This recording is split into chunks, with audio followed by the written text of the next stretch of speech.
Welcome to another episode of the Go with John show. I'm going to take my glasses off. This is our first remote recording, and we have Marques Ogden with us today. Welcome, Marques. How you doing, John? Thanks for having me on, sir. Yeah, thanks for taking time to chat with us today. So, Marques, we've got limited time today, and you've got an incredible story, and I'm just going to jump right into it. And I've got questions in here that I want to talk to you about. But you're a former NFL football player, and you've had some challenges in your life. So, tell us a little bit about your story. So I'm from Washington, D.C. Went to Howard University.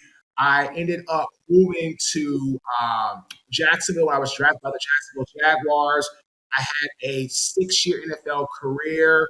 Things were going phenomenal. I got out. I struggled, John, with alcohol addiction, nightlife. I founded a construction company.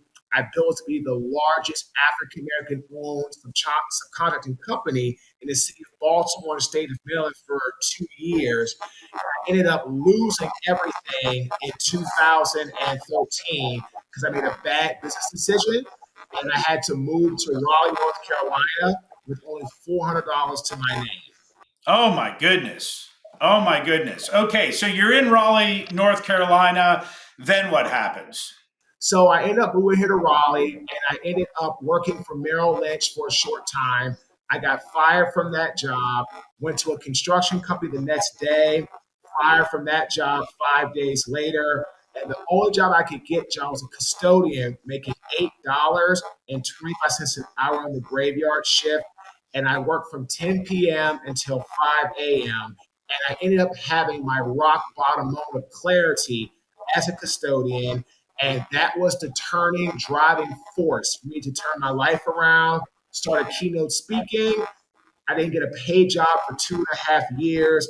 Got my first paid job April 2016.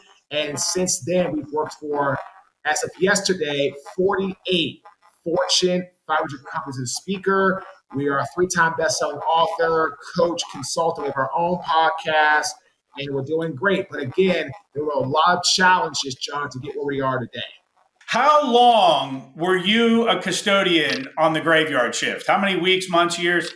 6 months. 6 months. And then how long did it take you to realize into that period that you needed to make a change? It took me about a month because I started working as a custodian September of 2013. I had my rock bottom moment of clarity at the end of September 2013. So it was about a month that it took. And once I realized what I wanted to do, right, John, I still realized I had to work to pay the bills. So I did those things and I made money to take care of my responsibilities.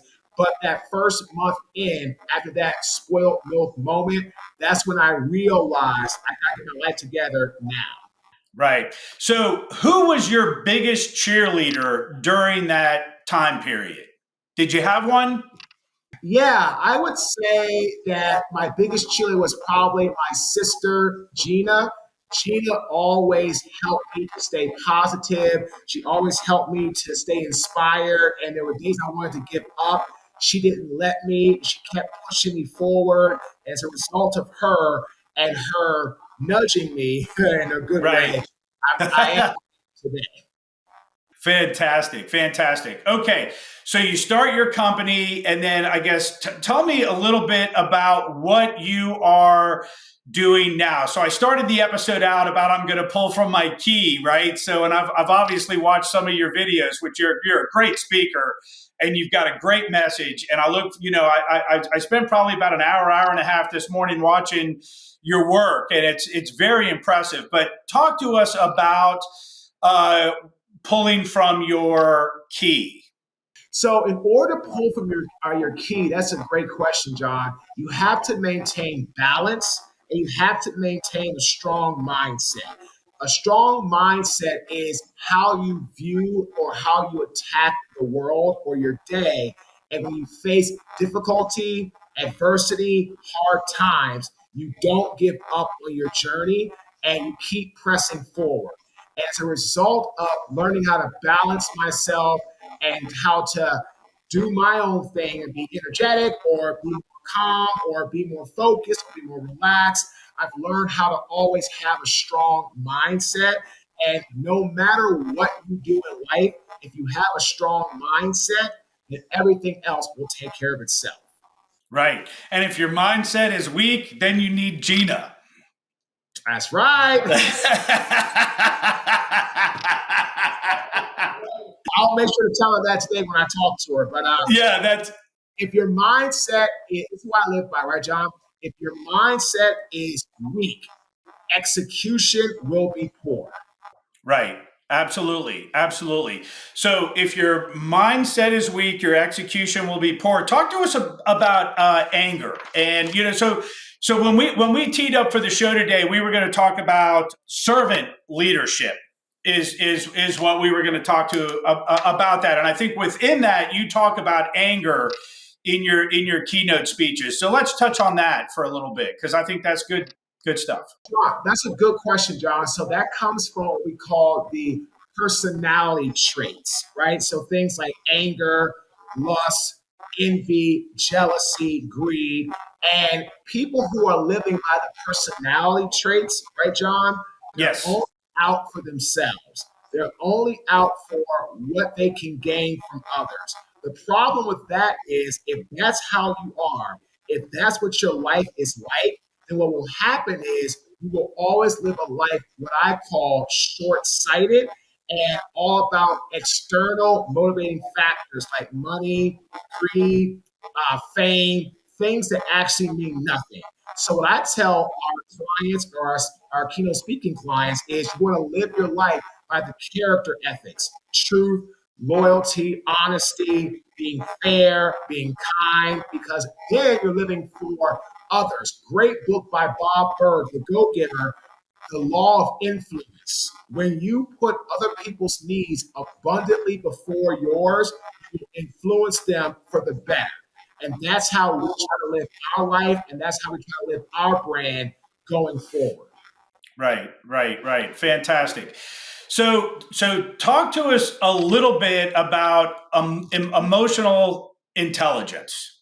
So emotional intelligence, John, is the ability to connect with people and understand exactly what they're going through, either through compassion and or empathy.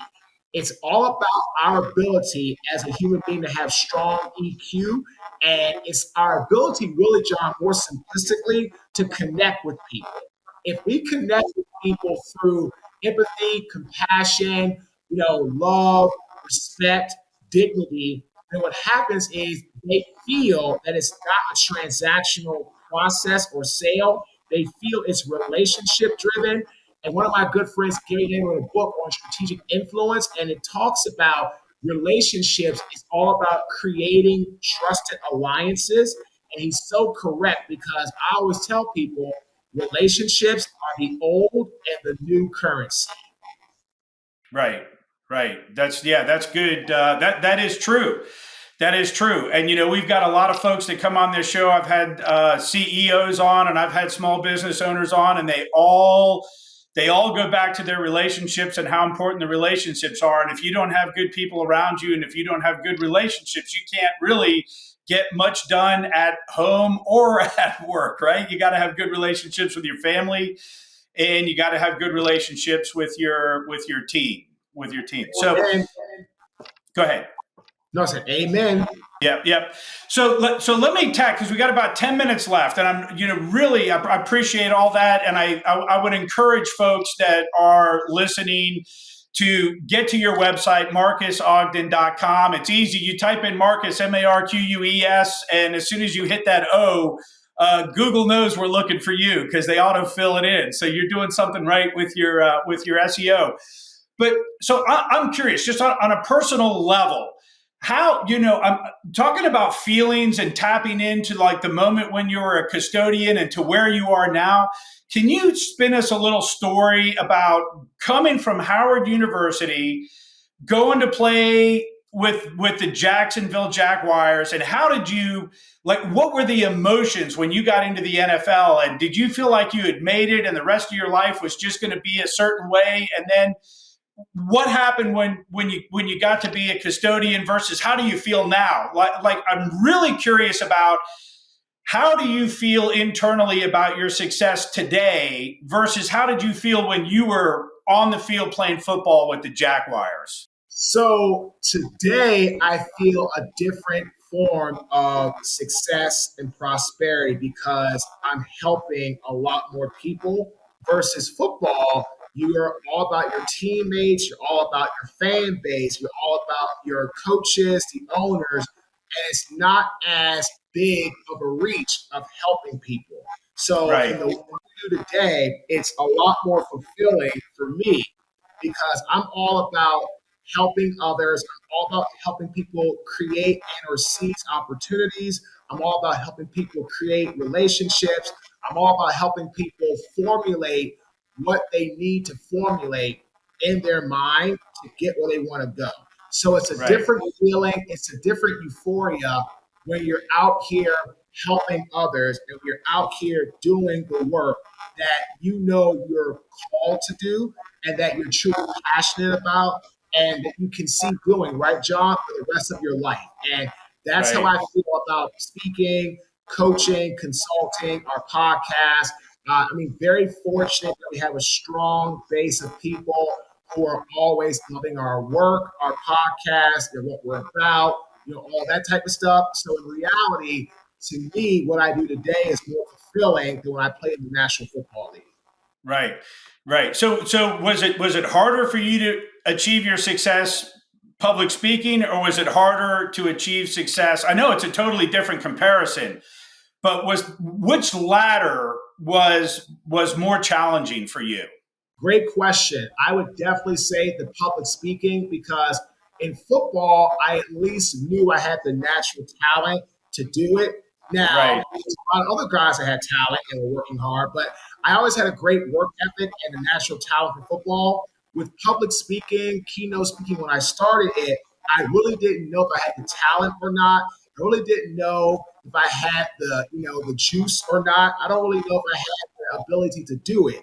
So it was really hard to get going. And then in the beginning, when you don't know how to do a speech, when you don't know how to reach an audience, when you don't know how to provide value, it becomes very difficult and arduous for you to figure out, is this your calling? And it took Right. me 2.5 years to get my first paid job. It took me over 5 years, or almost 5 years, to figure out how to turn my pain into my passion. And it took me total probably about 7 years to actually figure out how to craft a custom keynote, how to actually find out what the client's needs are, how to craft a message that is really custom fit to every client. And when I figured that out, it got a lot better. But still, it's really hard with speaking because there's a lot more people, John, that want to do it.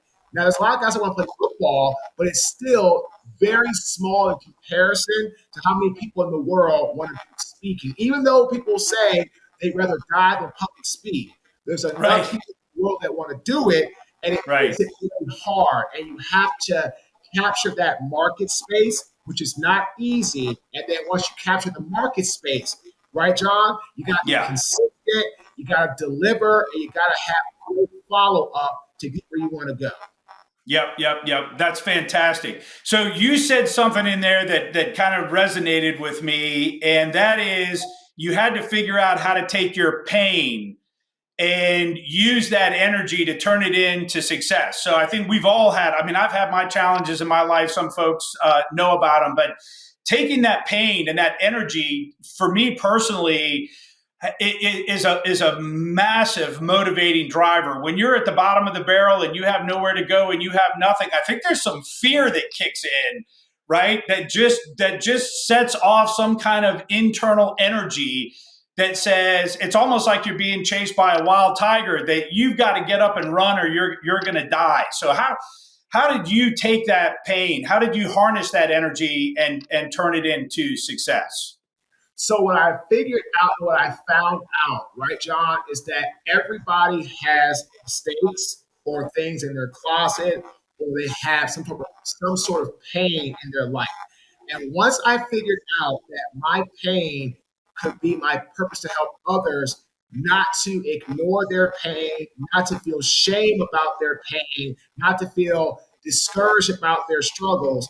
That's when I said, okay, Marcus, it's time to go ahead and get out of the comfort zone and start talking about your struggles, start talking about your failures. Great quote Right. by Einstein.